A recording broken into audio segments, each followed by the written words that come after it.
Upaya pembatalan putusan MK mengenai batas usia Capres-Cawapres sudah berada dalam injury time. Sebab tidak lama lagi, KPK bakal menetapkan Capres-Cawapres yang akan berlaga ke Pilpres 2024. Upaya tersebut diajukan oleh dua pakar hukum tata negara, Denny Indrayana dan Zainal Arifin Mochtar.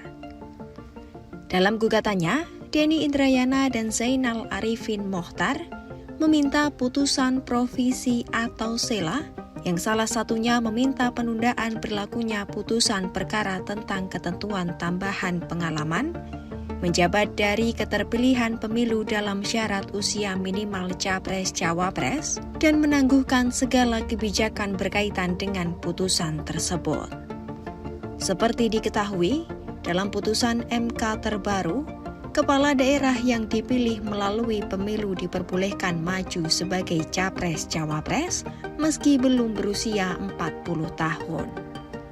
Putusan MK itu lantas membuat Wali Kota Solo Gibran Raka Buming Raka bisa melenggang ke Pilpres 2024 sebagai bacawa pres Prabowo Subianto. Langkah Gibran maju ke kontestasi pemilihan presiden pun menuai kontroversi di tengah masyarakat karena Ketua Hakim MK Anwar Usman tak lain adalah paman Gibran. Denny Indrayana dan Zainal Arifin juga meminta agar komposisi majelis hakim yang mengadili perkara ini tidak melibatkan Ketua MK Anwar Usman.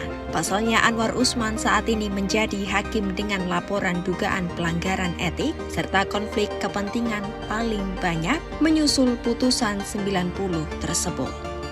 Ditambah lagi adanya hubungan kekerabatannya sebagai ipar Presiden Joko Widodo.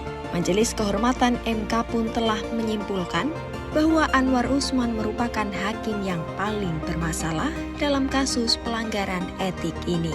Kembali pada upaya pembatalan putusan MK, gugatan tersebut dilakukan melalui pengajuan uji formil.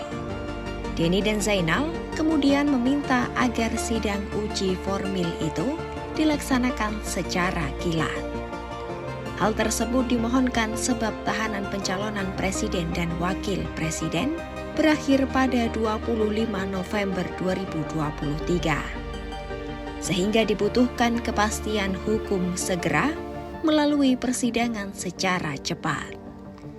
Sebelumnya, ex-hakim konstitusi 2 periode Idewa Gede Palguna menegaskan putusan Majelis Kehormatan Mahkamah Konstitusi tidak bisa mengoreksi putusan MK.